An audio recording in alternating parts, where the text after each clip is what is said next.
The Lord be with you. And with your spirit. A proclamation from the Holy Gospel according to Matthew. Glory to you, O Lord. Jesus said to his disciples, "If your brother sins against you, go and tell him his fault between you and him alone. If he listens to you, you have won over your brother. If he does not listen, take one or two others along with you, and that very fact may be established on the testimony of 2 or 3 witnesses.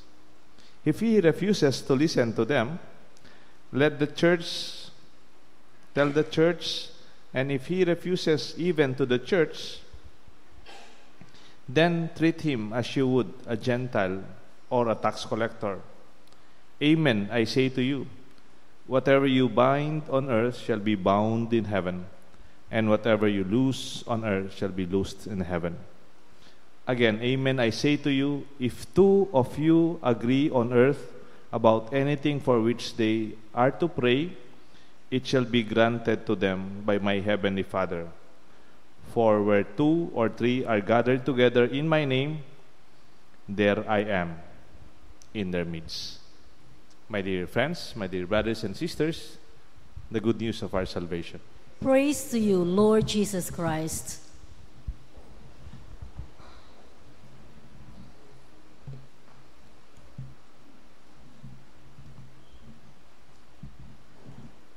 In the name of the Father, the Son, the Holy Spirit.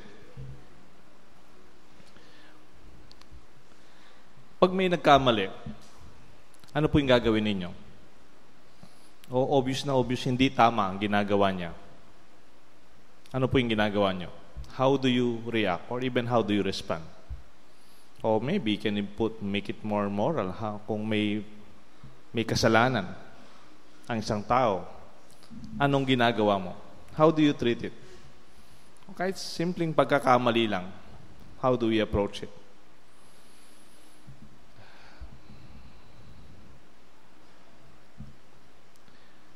Nakwento nung kaibigan kong seminarista nung nasa seminaryo pa kami. Nag-apostolate sila sa Bataan, nakasign sila sa Bataan. Nag-serve sila nung Christmas, simbang gabi, yung pinaka-Christmas Mass, yung December 24 evening Mass. Yung pong misa, ang obispo ang nagmimisa, kaya ninenervyos siya. First time niyang mag-serve sa obispo ng Bataan. Pagkatapos daw ng communion, sabi niya dito sa seminaristang kaklase ko, kunin mo yung santo ninyo, nasa sacristy. Santo ninyo. Kasi po, di ba, pag Pasko, pagkatapos ng misa, pinapakis po yung image ng santo ninyo sa mga bata. Tapos po, opo, bishop, opo, nervous siya. Kinuha niya yung santo ninyo, no, doon sa labas ng, siguro, pinakaunang santo ninyo nakita niya. Tapos, dinala niya. Tapos, nag-bless na yung obispo. Tapos, now, sabi ng obispo, pwede po nating mahalikan ang imahen ng santo ninyo. Nung tumingin po sa kaklase ko, dala-dala niya pong santo ninyo, yung kinuha niya sa kalendaryo. Yung kalendaryo ng santo ninyo. Sabi, para hindi mapahiya yung seminarista, yung obispo, kinis niya yung kalendaryo. Tapos sabi niya, sige, kunin mo yung santo ninyo pang isa sa loob. Parang hindi niya pinahiya, hindi niya pinagalitan, at to save the face of the seminarian, he instructed them, mayroon pang isang santo ninyo doon. Yung kasing kinuha niya, retrato ng santo ninyo na nasa pader o nasa sacristy.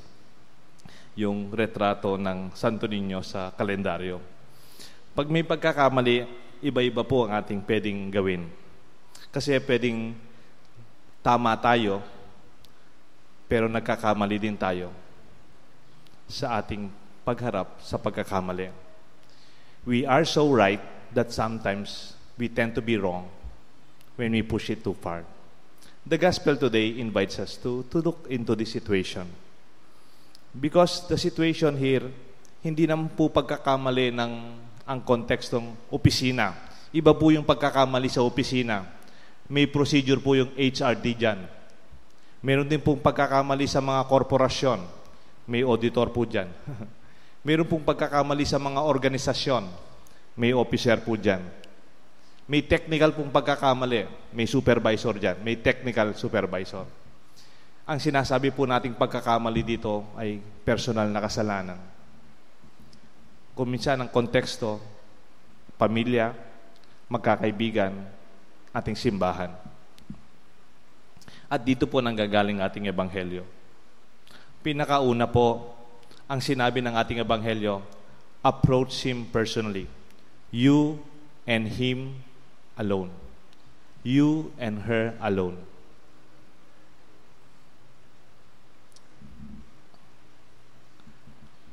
Ang tao po may natural instinct to save face. Para hindi mapahiya, we have that defensive instinct of what they call self-preservation. Pag napapahiya ka, it is naturally that you do not simply allow them to just attack you like that. Kaya nga may expression po sa management lang po ito, pero magagamit natin sa personal, kahit sa mga anak ninyo, sa pamilya ninyo. Sabi niya, lavishly affirm in public, quietly, lovingly, correct in private. No? Kung may magaling, palakpakan po natin ang ating choir, ang galing-galing nila, di ba? Pero pag may nagkamali, huwag na nating i-announce. Lavishly, generously, affirm in public, but quietly, correct in private. Because when you affirm a person, that is what they call some kind of an investment of love. When they know you love them, when they know you care for them, and if ever you correct them even in a careful, loving way, they won't mind. Because you know and they already know you care. But if you are a stranger, wala ka namang relasyon sa kanyang malalim, familiarity lang, and then you correct the person in whatever perspective, kahit na technical lang o simple lang, they might even not take it naturally, they will not take it even positively. Diba? Meron nga tayong self-preserving instinct. Yung parang we don't easily say yes, nagkamali ako sa harap ng maraming tao. Lalo na pag nabigla ka.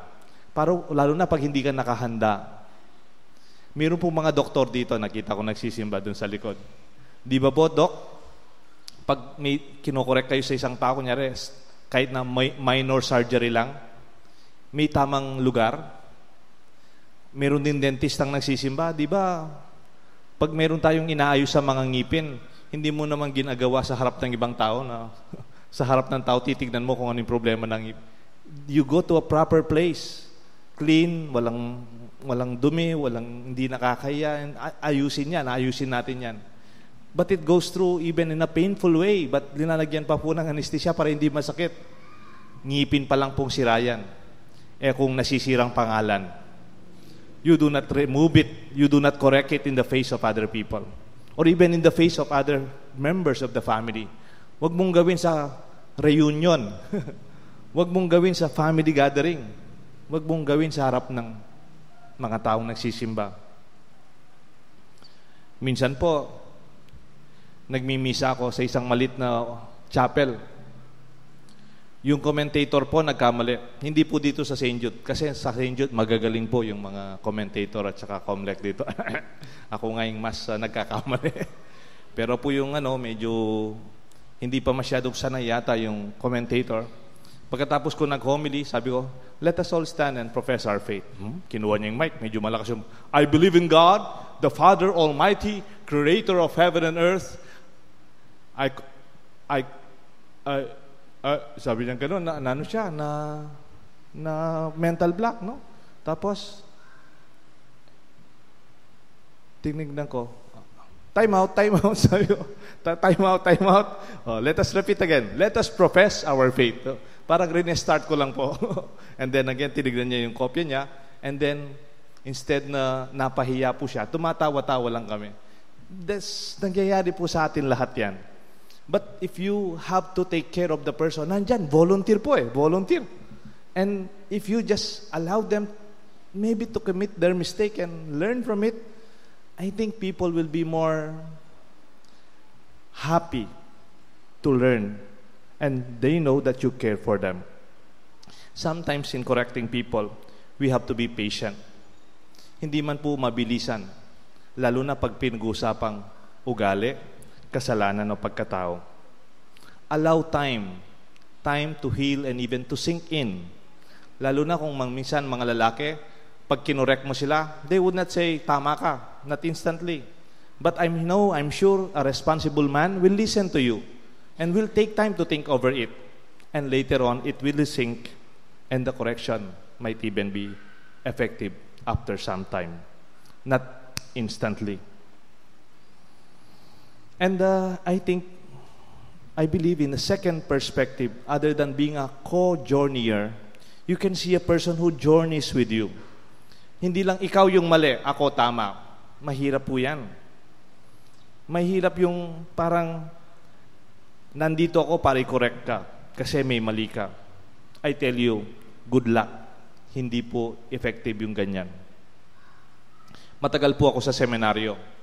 Kahit po direktor ako sa mga seminarista, napansin ko sa mga batang seminaristang nagpapare, pag kinorek mo sila sa harap ng ibang tao, they really find it hard to overcome.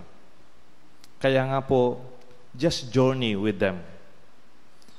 Siguro yung first part of our reflection is when you correct somebody, just tell them, alam mo, if I am in your situation, I will do the same.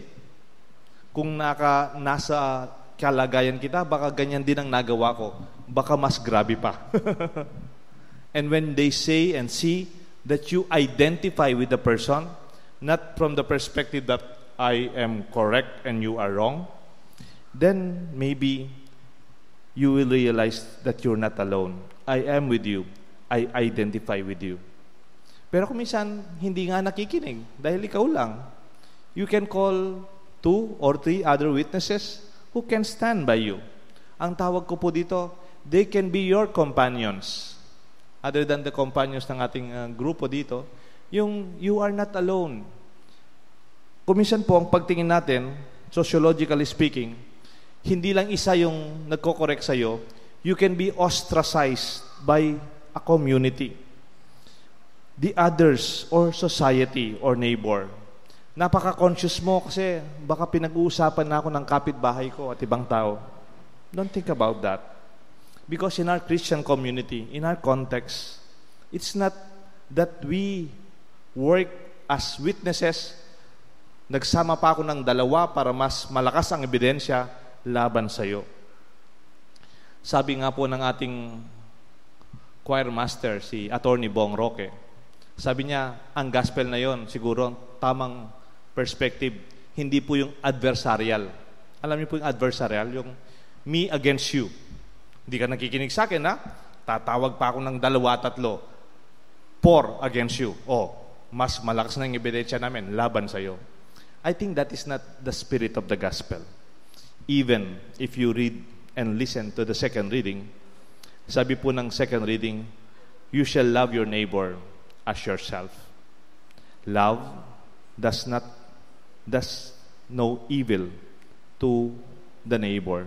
Hence, love is the fulfillment of the law. The letter of Paul to the Romans. Kaya nga siguro instead of saying me against you, us against you, pwede mo sigurong sabihin, nagdala pa ako ng 2 kasama ko para patunayan kong hindi lang ako yung nagmamahal sa'yo. There are 2 or 3 more people who care for you. Halimbawa, pinag-usapan natin, halimbawa lang po ito, halimbawa, yung isang tao medyo na-hospital na sa pagsisigarilyo. Pwede mong sabihan na masakit, pwede yun. Pwede mong sabihan na hindi niya makakalimutan na masakit. But sometimes, in a way, our Christian approach is we ask you to do it because we love you. Not because you are only wrong. Not because we want you to change, but we want you to be healthy. Kaya sinama ko, pati anak mo, para sa pakita lang, mahal ka namin. I believe deep personal change will only happen with a strong social support. Change goes deeper with personal struggle. And we know that you are not alone. We will be with you. Minsan po si Apuseto, nung bagong pari ako, siguro 1996, mayroon pong nagkamali sa aming mga pare. Bagong-bagong pari po ako. Nagkamali yung isang pare. At yung maraming kasama naming pare, siyempre, alam nila yung tama at saka mali. So they talk about pagkakamali at dapat ginawa niya to. Dapat ganitong ginawa niya. Hindi niya dapat ginawa yan. Ako po noon, siguro 1-year-old pari pa lang ako. Nakikinig pa lang ako. Pero ang daming sinabi, pero ang sinabi lang ni Apuseto, ang hindi ko makakalimutan, dun sa paring nagkamali. Eh di nagsalita na lahat, nag-evaluate lahat yung mga pare. Ganito yung ginawa mo, mali yan. Dapat ganito, hindi mo dapat ginawa yan. Napagalitan. Tapos nung tumayo na si Apuseto, siyempre, Archbishop, siya yung last word. Alam niyo po kung ano sinasabi niya? Sinabi niya, kaya lang po, nasa Kapampangan. Sabi niya, nung malumod ka, sagipanda ka. Miyabe katang lumbog, eda ka ibili. Nanahimik po kami lahat. Nanahimik po kami lahat. Napahiya po yung mga nagko-correct sa kasama ko na dapat ganito. Dapat. Alam na rin naman tao yun kung anong mali niya. Nung narinig ko yung approach niya Apusetong ganon, pag nalulunod ka, hindi kita itutulak. Hindi kita pagagalitan, ba't nalulunod ka? I will jump and I will save you. Kung kailangan akong malunod kasama mo, hindi kita bibitiwan. Bah! Nanlambot po ako. Sabi ko, kung ganitong obispo ko, nahihiya na akong magkamali. It is the stronger perspective of saving the person more than the perspective of I am right and you are wrong. Or we are correct versus you are wrong. When people know that they are loved, there is reason for them to fight back to become better persons, then congratulations, we have won our brother offer. Personally, socially, and lastly, spiritually. When the person does not listen even to the church and to us, then treat him as the church will treat a pagan and a tax collector. Pagan. Hindi naniniwala sa Diyos. Tax collector, at least nung unang panahon, hindi po ngayon. Tax collector, makasalanan yan. Ganun po yung perspective. Generic. Kahit sa logic, ang tawag dyan, logic of fallacy of generalization. Hindi totoo yun na generalize natin. Pero tignan ho natin ang approach ni Jesus. Pagan. Tax collector. But how did Jesus treat the pagan? Ang pagano sa kanila, yung Samaritano, yung woman from Samaria na naghahanap ng tubig, yung babaeng, even the dogs, sabi niya, eat the scraps, the pieces of bread that falls from the tables of their master. Mga pagans ho yan, lahat. No? How did he treat them? With respect. And with recognition that even the pagans, there is goodness in them. Obvious, di ba? Yung story ng the Good Samaritan. The Samaritan is a pagan because he is not Jewish. Pinakita niya, kahit pa yung makasalanan, may kabutihan. Kahit yung nagkamali, may ginawang mabuti sa buhay nila. Even the tax collector may be a sinner, maybe I would also see that the Lord will look at them with mercy and with love and with forgiveness. That it goes beyond sin. It goes beyond a perspective of righteousness in the church. Paparusahin ka ng Diyos. Kanina pong umaga, nag-attend ako ng Saturday morning breakfast ng BCBP, Brotherhood of Christian Businessmen and Professional. Nakipag-breakfast po ako. At yung speaker nila, sir, Ano po siya? Dating military officer, Air Force retired officer po siya. Galing po siya sa Pasay. So nag-talk po siya. Nung bata daw po siya, ang tinuro sa kanya, though very religious ang pamilya nila, ang tinuro sa kanya, fear God, you must be afraid of God. Ganon daw po yung kanyang pagtingin. Huwag mong gawin yan, magagalit ang Diyos. Huwag mong gawin yan, magagalit ang Diyos. Fear God. And because of that, nagpapakabait ako. At pag may pagkakamali ako, at dumadaming pagkakamali ko, I avoided God. I moved away because of my fear as a young boy sinning. Dahil nagkamali ako, dahil fear God, matakot ka sa Diyos, natakot nga ako. At sabi nitong Air Force officer na nag-PMA, nagtrabaho sa gobyerno, kamali din siya personally, no? Tapos po, lumapit siya na parang naranasan niya yung Diyos sa simbahan uli. Ngayon, mas matanda na daw siya. He would look at the Lord again as a loving and merciful God. As a God who was a companion along the way. And He gave me peace of mind. Not guilt, not fear. Kaya nga pala, ganda-ganda ng ating gospel. Yung ending ng gospel, when 2 or 3 are gathered in my name, there I am in their midst. When we correct the Lord, or when we correct our brother, it's not because you and me, or us and you, but God is with us. It's not only you between God, we are with you. And we are with God, loving you. And this is our calling. This is our invitation. The Lord is always with us. And the Lord will always be there to understand and would give us time and hopefully soon to amend our lives. Gusto pong magtapos sa isang kwento ng isang nanay. Meron pong isang nanay, mahal na mahal niya yung anak niya. Kaya lang po yung anak niya, ano po siya, matigas na matigas yung ulo yung anak niya. Ang anak niya, ang tawag sa anak niya, dark black sheep. Hindi lang po black sheep dark black sheep. Talagang black na black, no? So, deep dark black sheep. Ano po, bakit siya black sheep itong anak niya? Hindi natapos ng college. Yung lahat ng mga kapatid niya, marurunong naman. Natapos ng college. Nagkanegosyo yung mga kapatid niya, nagtrabaho sa mga kapatid niya, successful. Siya, masaya lang. Parating lasing. Parating umiinom. Bibigyan siya ng puhunan para magtrabaho. Nang magnegosyo. Siyempre, hindi tumatagal. Nauubos yung puhunan, nasasara yung tindahan at negosyo. Hanggang yung mga kapatid niya, mga kuya at ate niya, sumuko na. Kasi tinutulungan itong mga magkakapatid. Pati itong mga nephews and niece nila, pinapaaral pa nga ng mga kapatid niya. Ngayon, sumuko na yung magkakapatid. Ang tumutulong na lang sa kanya ang nanay. Nagtampo itong magkakapatid sa nanay.